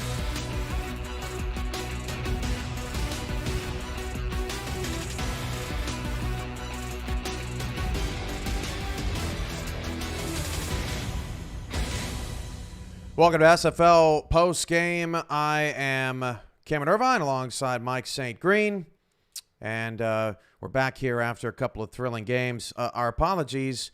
We said we were going to send you out to the to London, Baltimore for the conclusion of that game, but Jacksonville threw about 15 incompletions, and Baltimore was able to run out the clock. They got a interception late in that game. Let's start over there, Mike. 27-20.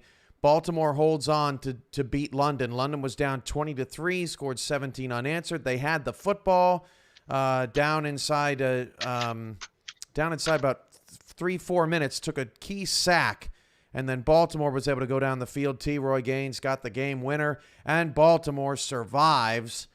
I don't know if you're London, if you feel good about 2-2, or if you feel better if you're Baltimore being 3-1 atop the division. Yeah, I don't know if they feel good about being 2-2, but they definitely have nothing to hang their heads over.